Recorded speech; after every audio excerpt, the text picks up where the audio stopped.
So, hello everybody, welcome to my talk. My name is Aniket Kate. I'm an assistant professor here in computer science department, and it is my pleasure to give this talk to you CERIAS members. So the title for this talk is Preventing or Penalizing Equivocation in Decentralized Environments. Uh, I'll start this presentation by giving a brief overview of the kind of problems that typically interest me for my research. So uh, most of the things that I do can be fall in the category of solving the cryptographic trust problem. What I mean by that is that in many secure systems, we often require an authority who not only protect a secret, but also use that secret when it's required in a particularly predefined manner. So let's say we have this party on there, Alice, and she wants to actually get something signed with an authority, and that authority has this secret key available. This is our typical public key verification scenario. So what she does is she sends her identity and the public key to this authority. Now this authority just take these two things, verify this ID actually belong to Alice, who authority is talking to, and provide the signature. So here, authority is basically supposed to protect the secret SK and use that in a predefined manner. Okay, the question is always how you realize this trusted authority. Okay, there are instances that we always come across where these trusted authorities get abused or does wrong things by mistake or for malicious purposes. And one thing can be you make them accountable, so that if they do something wrong, they will be held accountable. Maybe they have reputation to lose, or maybe they also can have some monetary penalties. Okay. Another thing can be you distribute this authority. Let's say you assume that you pick up different parties who don't collude with each other. For example, like that these three world leaders who we believe will not collude with each other. And we assume that the key is now shared between these guys, so that when you combine all the shares, they get back, they can perform any computation that you want to perform with this secret. The third thing that recently get used is that we can assume some kind of presence of some kind of a trusted hardware, such that this trusted hardware works in a particular manner, protect the secrets, and use that only in a particular fashion. In the talk today, we are indeed going to see the combination of these techniques in an interesting problem. And the problem that we are going to discuss today is equivocation in distributed systems. So what is equivocation? We say that a party equivocate if it sends conflicting messages to different parties when it is supposed to send the same message or the related messages. Okay, let's say you want to send party value A and other party value A, or maybe some related value like A plus 1. And the value is not sent. That's when we call the equivocation has happened. And this is maybe we can say a general definition for several things that we see in the various distributed computing scenario. For example, if you take the electronic cash, then double spending of the cash, because it's just a digital money and you can copy that, then double spending in electronic cash is example of that. Or maybe when somebody signs multiple public keys for the same identity, that can be also an example for the same thing. Or let's say somebody provides you a stale entry of your BGP or DNS record, that's also a form of equivocation only.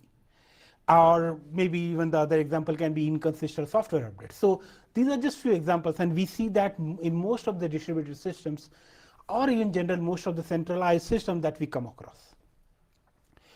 The traditional ways to solve these problems follow in three categories. The first is that you distribute the parties and you allow to have higher replication factor. For example, if you take standard distributed computing protocols, in that case, if you do not have equivocation, that means your adversary can only at best crash. And in that scenario, you only require honest majority. So what I mean by honest majority is if you have n parties, you can allow at most half of them to be malicious, or half of them to be adversarial. However, instead, if we go for the equivocation and if we allow some active attacks, in that scenario, indeed this honest majority has to increase to the 2/3 majority, and that's why we get this bound of n greater than 3t plus 1. Okay. So by having a higher replication factor or role resilience, you can achieve the protection against the equivocation. Another thing is we assume synchrony and digital signature. We say that every message that I get, I'm going to send to all other guys, and this message is signed by the sender, so that if sender is doing something wrong, we all will collaborate and fight it out. Okay, and that's also one of the things that is typically used to avoid the equivocation. Or more recently, people say that why can't we use trusted hardware? Now this hardware ensures that every message that goes out is sent in a particular manner, so that you just can't create two messages for the same index, same context there where you want to send the message. Okay, and our focus indeed will be on the third aspect much more in this talk, especially the first part of the talk. So this talk is indeed talks about how considers the problem of equivocation and how we solve it. And the first aspect will be considering how we prevent the equivocation using trusted hardware, where in particular we are going to look at the concept of transferable non-equivocation and how to use this transferable non-equivocation to the problem of general multi-party computation.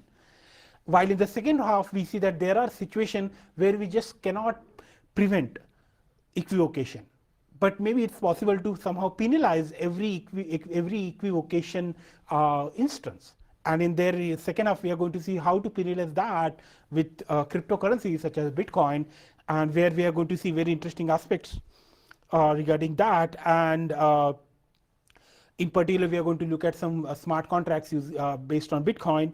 And a particular example that we are going to see is asynchronous payment channels. So the first aspect is preventing equivocation using trusted hardware. So this is based on two of my recent publications from Principle of Distributed Computing 2012 and 14. And basically what we are saying here is that we just prevent equivocation by making it not possible. Okay, so before we do that, this work is relying on asynchronous communication setting. So maybe some of you have already taken distributed systems here, but if not, there is a difference between synchronous and asynchronous communication scenario that we typically employ in all these settings. Okay, so the synchronous, or more specifically bounded synchronous scenario, says that our communication among all different participants is always bounded in terms of rounds. So there are all the communication happens in terms of rounds, which are predefined, fixed in terms of time. And you expect that whenever any party send message to any other party, they reach the recipient in this time bound. Okay, if you are expected to hear some message from some party in a particular time period, and if you do not hear that message, then you also know that this party is crashed. As for example here, the example that I'm showing, Alice knows that the message that Charles has crashed. Okay. While in other more generic scenario, which is called asynchronous communication, you just can't have such bounds on time. So instead, in those scenarios, we rely on that. It depends upon how that when you are supposed to get a message, you know that the message, if it is sent by an honest party, it will never get lost. But you may have to wait for any amount of time. So that's a asynchronous communication scenario is a generalization which is provided as a help towards really replicating as the worst case scenarios for the internet. And there the key challenge is always, because there are no predefined round, it's very difficult for you to differentiate between whether the sender who is supposed to send you a message is crashed or is just slow. And that makes the designing protocols in this asynchronous scenario slightly more difficult. Okay, so we are going to assume the asynchronous communication scenario here. In particular, we assume that there are different distributors, there are different parties or processes which are distributed. They all have channels with each other. Okay, but these channels are asynchronous, such that the messages, when they are sent, they can be arbitrarily delayed or reordered. Okay, but what the model assumes that all the messages are eventually reached to their destinations if the sender is honest or correct process. Okay, and in that case, we typically consider our typical two adversaries: an active adversary who can try to do all sort of malicious attacks, and a crash adversary who may only crash, who will not send incorrect message, who will not do equivocation. Okay, and we consider these two adversary scenario to show the differentiation between what are the effects that we have because of the equivocation. By the way, if you have a question, please stop me at any point of time. Okay, we don't need to wait until the end. So as we have already seen, the equivocation indeed has issues in terms of in the asynchronous setting, asynchronous communication setting. So we saw this difference that if we are in this crash, if our adversary can only crash, then an honest majority, which is n greater than 2t plus 1, where n is the number of processes and t is the faulty processes, uh, so we only require honest majority. But when we have active adversary or Byzantine fault, then this increases to 2/3 majority. And as we mentioned, using trusted hardware, we can actually reduce this bound required to just 2/3 to just honest majority. And this has been studied already in the literature in the form of two main works. One is called attested append-only memory, where they assume that every process has access to a memory where you can only attest to that memory. So you have a log and you can only add to that log. You cannot remove things from that log. And using that assumption, they are on every process, they are able to reduce this bound required from 3t plus 1 to 2t plus 1. Okay? The more simplification came a couple of years later when they showed that just using a simple trusted counter, so only thing that you have in the trusted hardware is a counter. So your message is that any message that get out of your system, a new counter value get added to that message and the counter get incremented. Using such increment only counter, it is sufficient to actually avoid all sort of equivocation and get the lower bounds. Okay. Saying this, what's happening this a bit more formally is that let's look at this particular sentence. So we say that we define a context when we want to send a message. Okay, that context can be you're spending some money or you're supposed to sign a public key. This defines a context. Okay, and it can be any string. And then in any given context, you are supposed to make a statement. Okay. Now what non-equivocation says is that with non-equivocation, it allows validation of a pair, which is a k comma message, where k is the context and m message is the statement that we make, from any party, such that all other participants who are particularly interested there cannot make another message, which is msg prime here, and make that associated with the same context. Okay, so once I fix my value of k and I assign one message, that message can be malicious, I don't care, but I assign some fixed message or some fixed statement to that context, then I cannot change the statement for the same context. Okay, and if you look at, if you want to just get the relationship with a trusted counter, in the counter, the value of the counter will be my context. And I can assign any message that I want to assign to that, but once I assign a particular statement to that particular counter, then counter is going to increment, and I cannot assign some other statement to the same counter. Okay, so that's the concept of non-equivocation. And interesting thing to see here is that this only assigns the statement. And from more distributed systems point of view, it's a safety or integrity guarantee and not a liveness guarantee. What I mean by that is that when two participants, in our case, let's say Alice and Bob, they receive two messages for a given context k, then they are going to get the same message. So that my message and the red message and the blue message, they are just the same. They have to be same in the non-equivocation scenario. However, it's very easily possible for adversary to just not the send message. Okay, it does not stop. I mean, it can just say behave as if it is crashed or just slow, and not send the message. So in this example on the right hand side, as you can see that the message is sent to Bob but not to Alice. Okay, so that's why the liveness cannot be ensured in such a scenario. Now what we observe that because of these particular things, what was assumed in the literature that using non-equivocation we can get the replication factor down is actually wrong. What we observed, or rather what we are able to prove, that in the asynchronous setting, tolerating active faults, non-equivocation alone does not allow reducing the number of replicas or number of processes that are required. We already know similar thing for the signatures. Okay, that in signature scenario, only signature by themselves in the asynchronous case are not sufficient. Instead, all these previous works, they use the they use the signature inherently along with their non-equivocation. So, and this can relate to a concept of transferable non-equivocation, that is non-equivocation plus digital signature. And what we observe that when we make this combination, this is useful to actually do much better things and reduce the replication factor required. So just to give you an example why this makes sense is that we already saw that the liveness is the issue. That it's not always the case that adversary can just stop sending some messages. Okay, and that's one of the reasons that we got the above results. However, when we also provide the digital signature, they have an interesting characteristics that here, let's say our Bob participant, he got the message K and message prime. Because of the digital signature characteristics, he can not only sure that he can get this message and be sure that he got it, but he can forward this message to Alice and knows that if the message, when the message from Bob to Bob reaches Alice, even she will be able to make sure that this is the correct message.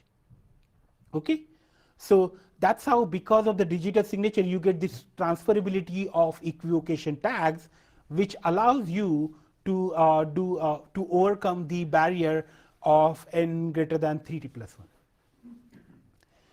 1. Going forward, what we are able to show that it's very generic result in the sense that we can take any crash fault tolerant protocol in the distributed computing scenario, and we can attach to that transferable non-equivocation, and then we can achieve a Byzantine fault tolerant protocol. Okay, and the key advantage here is that now using this trusted hardware, we are achieving Byzantine fault tolerant protocol. In most normal scenarios, this involves typically not only addition and replication factor, but also it also adds the number of communication steps that you need to perform. But using the transformation that we provide, we can not only deal with the replication factor for the crash setting, which was honest majority as we already saw, but the communication steps that required are also reduced to the step of crash failures. Okay. Going forward, we however observed that this transformation that we come up actually does not cover the privacy or the secrecy property that we required in the cryptographic systems or protocols such as multi-party computation. So distributed computing protocols are like reliable broadcast or consensus agreement, these kind of protocols. So where there our generic transformation help, but not immediately into the cryptographic system. Yes? Just a quick question. It's not immediately here. Maybe give an example. Use your mic, please.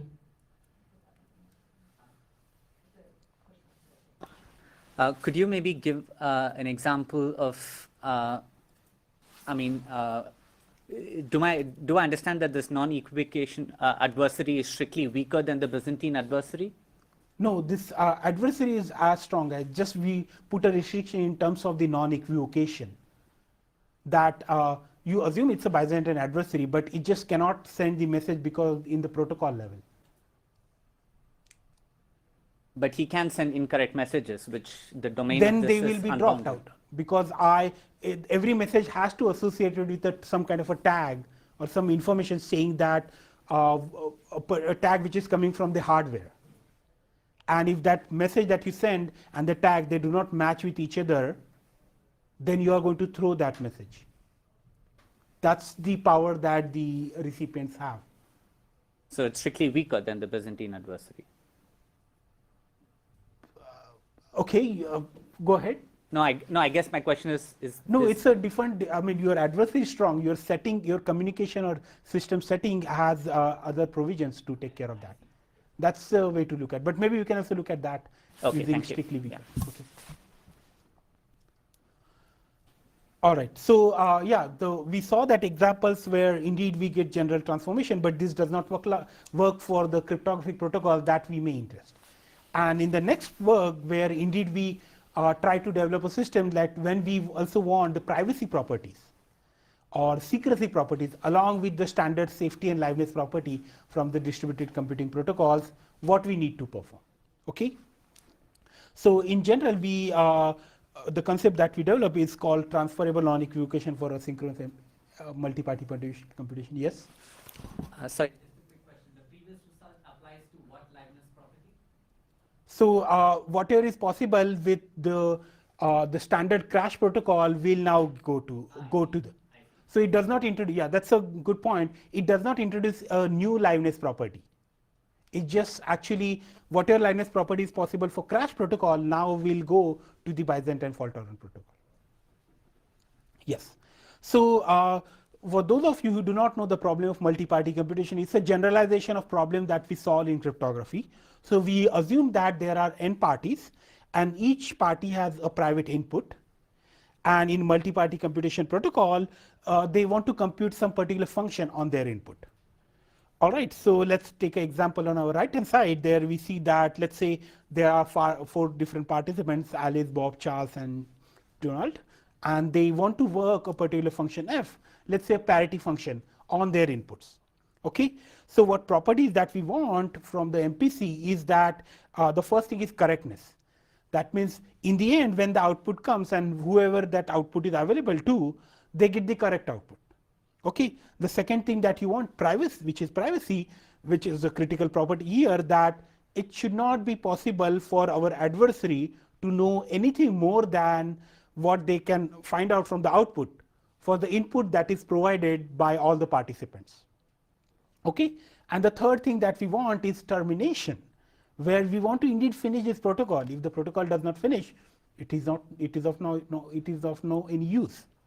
Okay, so these are our goals, and the typical assumption that we work on here is that indeed we assume that parties are connected by pairwise authenticated channels, so that they can know whom they are talking to, and we are working in the asynchronous communication setting, and our adversary is also computationally bounded.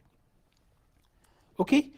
In this setting, it is known that we will call this protocol as asynchronous MPC or AMPC, because it's a protocol in asynchronous communication setting. And we required, again, 2/3 majority, or rather n greater than 3t plus 1, also in this setting. And the question that we want to study is that what can transferable non-equivocation can do for us in this particular setting. And one way is that indeed we can go to the synchronous setting and solve this problem, but that we want to avoid. So what we are able to achieve that with certain special requirements which are specific for the MPC, we are able to use the transferable non-equivocation and obtain the result where the multi-party computation in a generic manner is possible for honest majority. Okay, the protocol that we developed required actually a cubic communication in terms of the number of users, and where the kappa here is just a security parameter.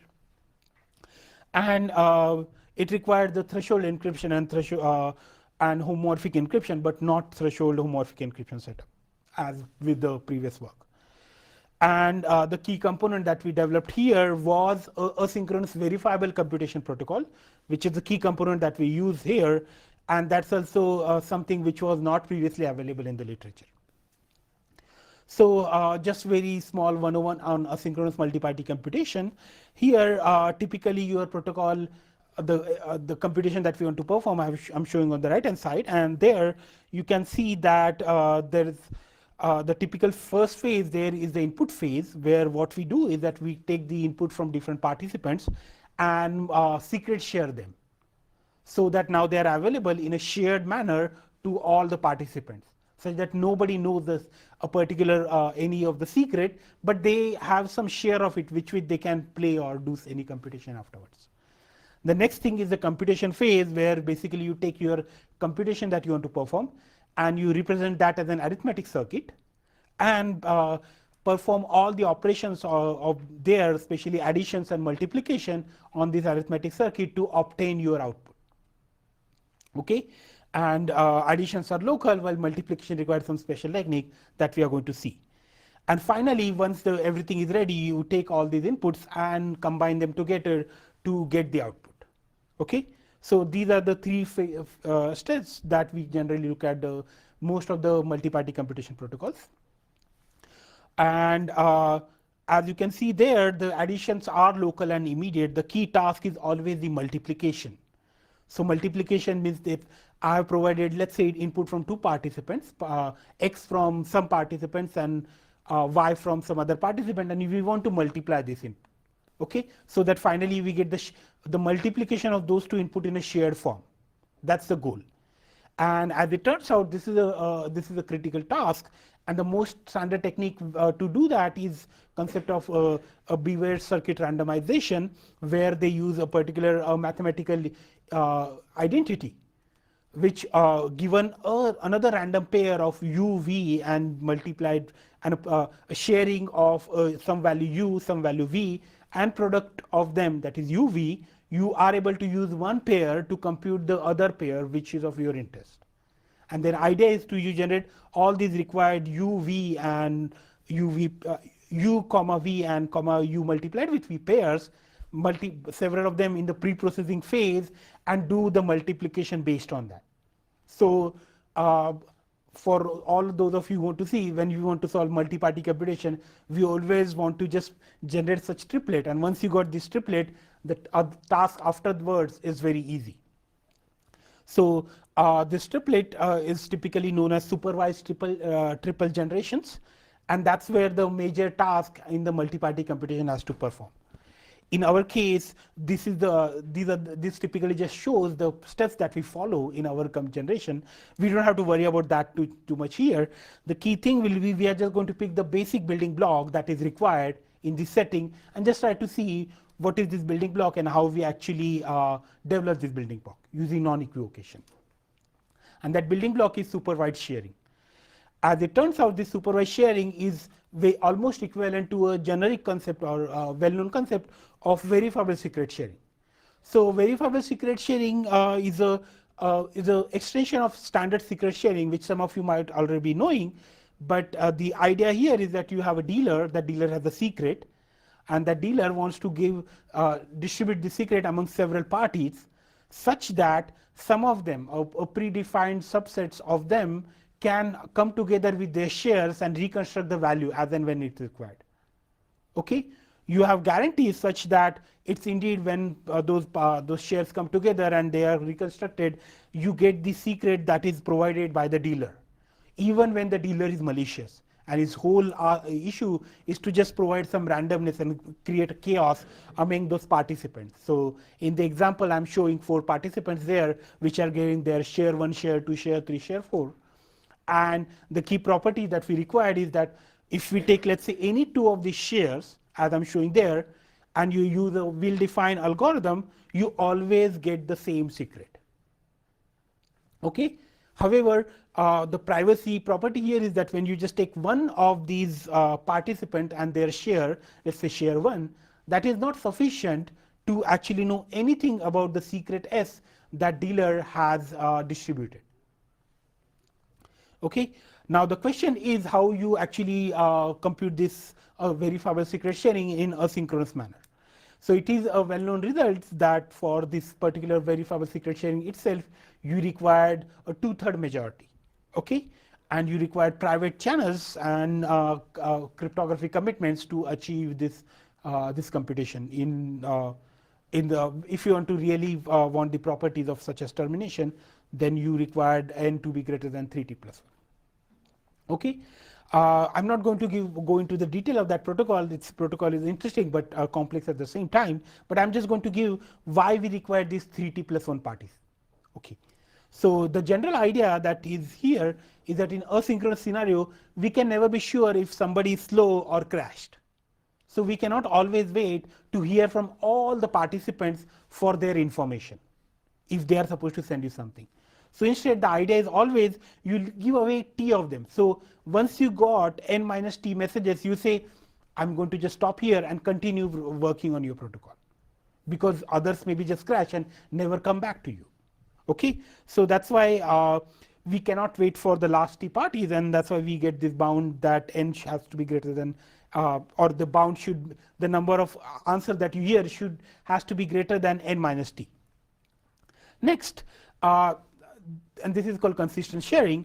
Next, it may be that the adversary already know what you're doing, and he's going to already push his messages to you, which are wrong. Okay, and for that case, the messages that you receive can be wrong, and that's why the amount of number of messages that you receive, out of that also you should have a levy that you give away any T of those messages.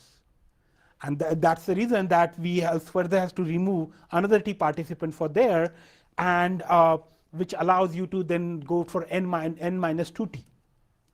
Now to do any reconstruction in a meaningful manner in the standard secret sharing, you have to get at least the shares from the T plus 1 participant, because T is the participant that you have the security against or the privacy against.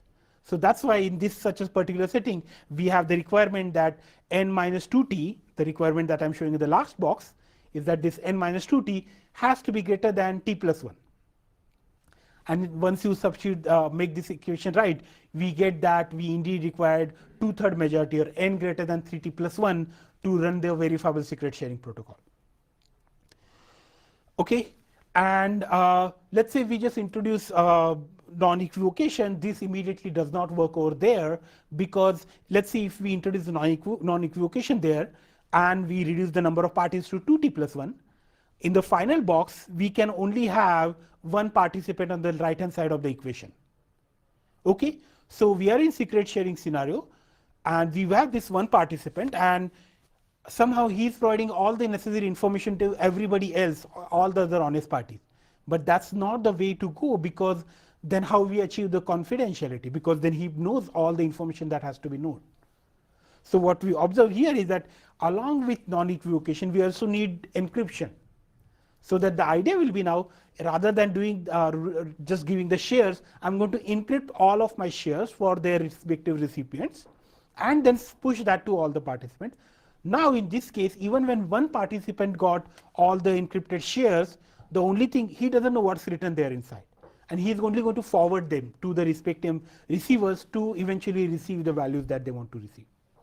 Okay, and that's basically the idea here, that we observe that synchronous verifiable secret sharing is possible for honest majority, and this we also observe in the crash failure model. And basically then we required encryption there, and then use encryption and the non-equivocation aspect to really get the idea through for the malicious setting. So the very simple protocol here can just look as simple as what I'm showing here. Let's say we assume that a dealer who generate all the shares, he encrypts each individual share for their respective recipient, and he just flush that or send that to everybody, just flood the network. Everybody just gets their value, get their shares, okay, and then send all the other shares to the rest of the network. Now in such a scenario, as long as, and then it commits that, oh, it got the sharing, because as long as you have some honest parties, they will eventually send the message to all other honest parties, and they will get their shares eventually. Okay, so that's how the whole protocol works. However, this protocol has communication complexity of n cube, because every party is sending n messages to all other parties. So that's why it's n square, and that means in total, if you add this up, this will just become n cube protocol. Okay. However, it's possible to use digital signatures again along with this to actually reduce this communication to only O of n square. I'm not going to show that protocol, but it certainly is possible. Now our idea will be, we take this protocol, which is only crash fault tolerant, and make it tolerate now also the Byzantine fault using transferable non-equivocation. Okay, and the transferable non-equivocation, basically what we achieve is that in our scenario, transferable non-equivocation is going to ensure that the adversary do not send two different sharings when it is supposed to send the same sharing.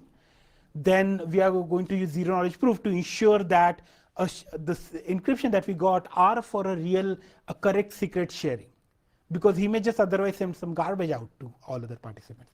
And finally, we are going to also use signature to ensure reduce the communication complexity. And with that, the idea is to then develop the whole protocol and build the whole multi-party computation structure on top of that. So in general, what we saw here, that non-equivocation on its own does not allow reducing the number of processes, and we require transferability. But instead, if we have a small trusted hardware assumption in the form of transferable non-equivocation, that can be useful for in the asynchronicity for multi-party computation, and for that matter all distributed computing protocols.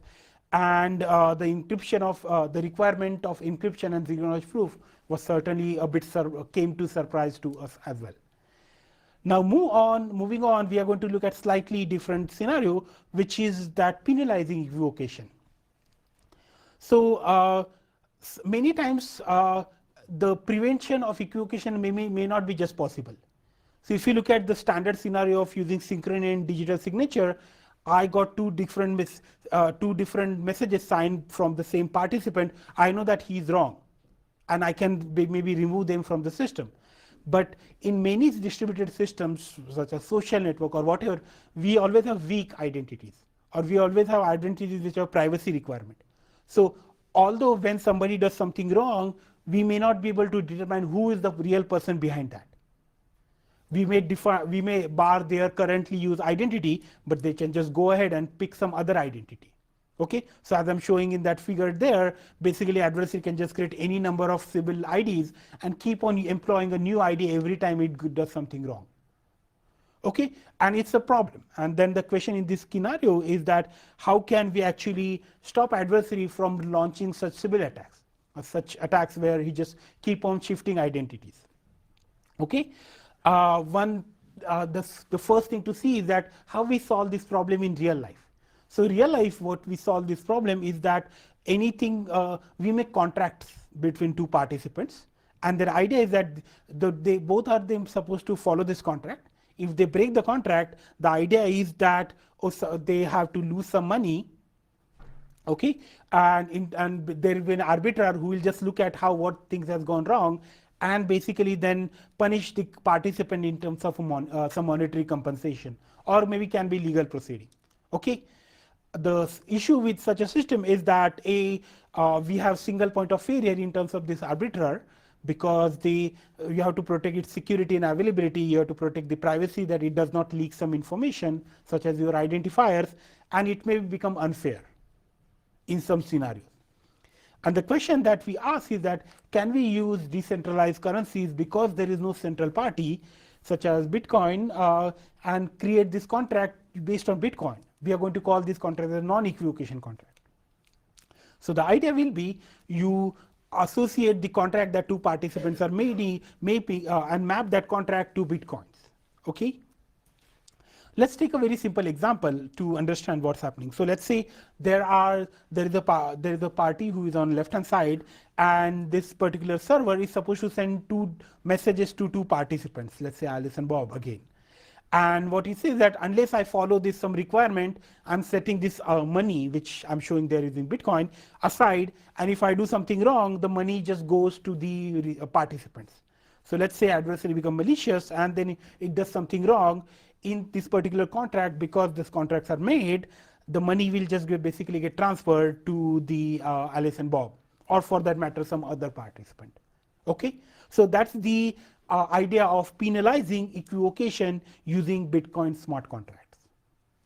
Okay, just to make it clear, let's look at an example very quickly. Let's say we have a small data structure where there is a server, and the server is supposed to maintain a state level data structure, let's say state A, state B, and state C.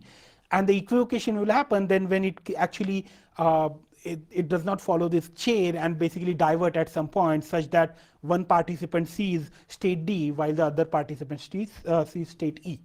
Okay, and what we want here is that this can be looked at as an integrity of some cloud storage or many other things. Okay, and in this scenario, what we want to ensure that that when such thing happen where our Bob sees state D and Alice sees state E, then because in standard scenario what can happen is that they can actually talk to each other and see that, hey, something has gone wrong, and basically then blame the server for the wrongdoing, and probably just get some law and authority or some trusted third party involved in this process, and convey them that something wrong is happening in this scenario. Okay, but that is only possible when this reputation is the key factor for this service provider. If on top of that, let's say they don't worry too much about the reputation, in that case, it might be interesting to actually penalize them in some monetary manner. So what we'll be doing here is that, let's say that this central service has kept some money aside as maybe self-blackmail, we can call that. If I do something wrong, this money goes to you guys, or maybe something wrong happens to that money. And let's say it sends to such equivocating statements, and then these two guys talk to each other, and now this money can vanish from there. So the money can just disappear, or maybe it now is available for Alice or Bob, or some other combinations can be possible. Okay, so such a contract, when we look from the Bitcoin point of view, the way it will look like is like that. So we assume that both the contractees, which I'm showing on the two extreme ends of my slide, they are generating a public and private key pair, okay, such that they know each other's public key pair. And what they're going to do is basically create a contract which can be open only when both of them sign that particular contract. Okay, and typically in such scenario, it's also possible to add a time limit, so that because the server on the left hand side do not want to just keep money always hanging for the rest of its life. So you can put a date there as if that this contract expires on this particular date. But to spend money before that, both of them have to sign this, okay? Or after that time period, now the signature from the left-hand side server, the initiating server, is sufficient to spend this money for any other purpose, okay? But with one caveat, that let's say when server equivocate in a particular manner, then it's possible to take these two equivocating statements, do some computation such that the private key that is used by the server pops out, and now you have both the keys available to you, which you can use to break the money and take this money to the recipient on the right hand side. Okay, so that's the way to look at this contract. And the question is, again, who is this party on the right hand side? And there are different versions that we observe are possible. A is that you can pick a particular participant or particular player, and that player is supposed to get this money. It's also possible that there is a concept of miner in Bitcoin. These are the guys who generate the currency, and it is possible to make them also receive this currency. And it may be just very well possible that the money get burned, that nobody can use it. Okay, so all these different things are possible, and in all these scenario, we use a particular feature in Bitcoin which comes under an opcode called check lock time verify, and once that is available, all the options are available, will be possible. As of today, the first and the third options are immediately possible. The second option is not yet possible, but maybe in a month or two, even the second option will become possible. Okay. However, it looks magic, right?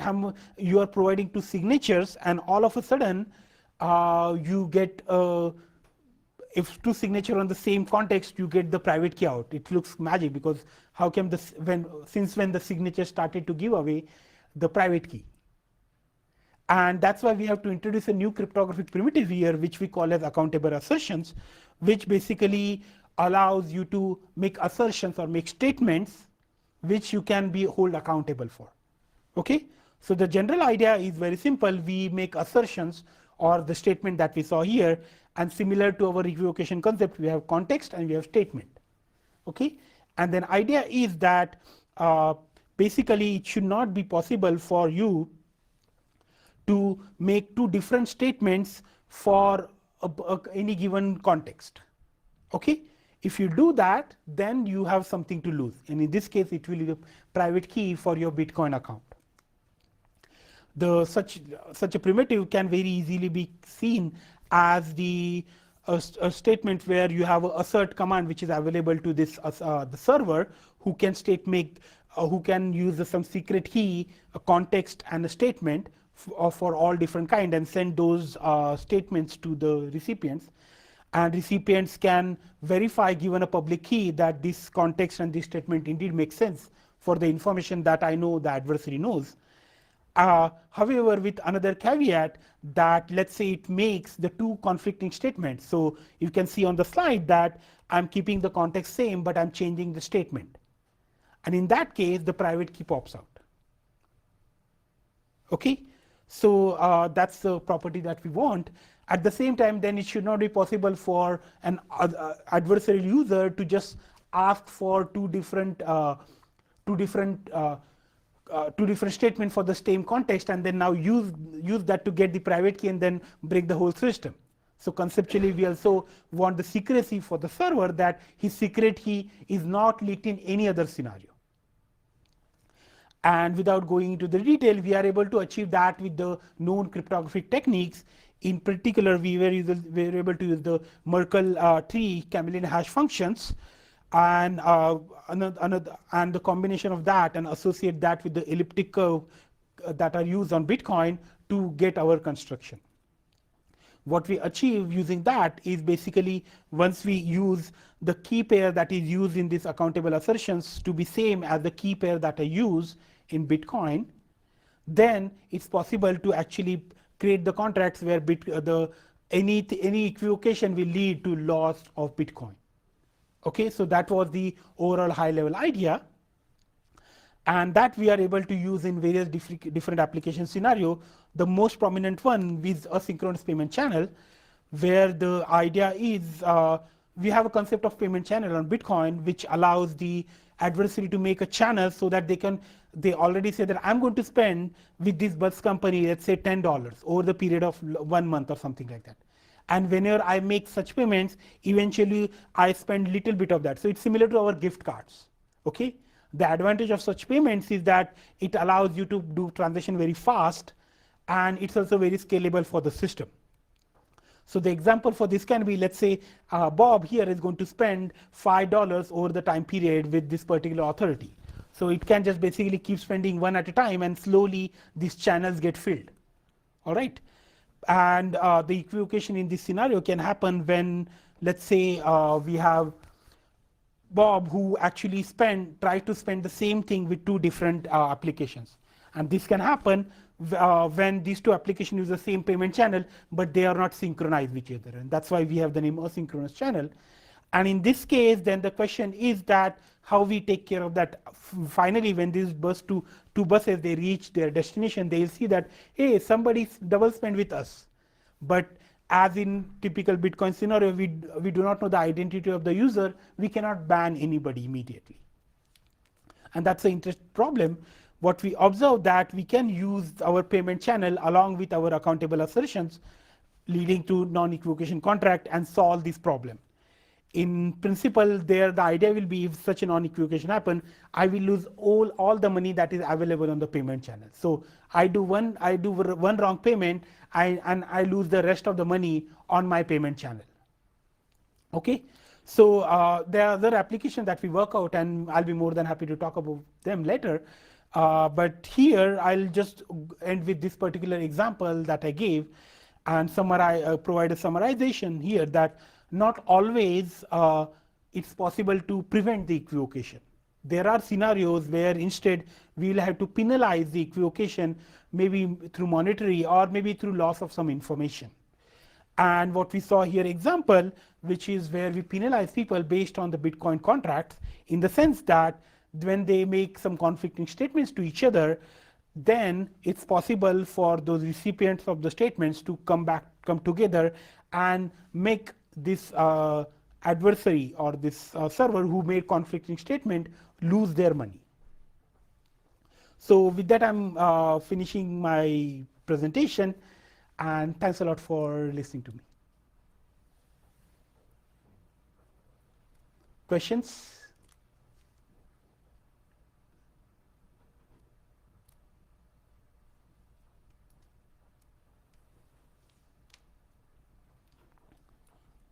All right, then I guess we are anyhow running out of time. So thanks a lot.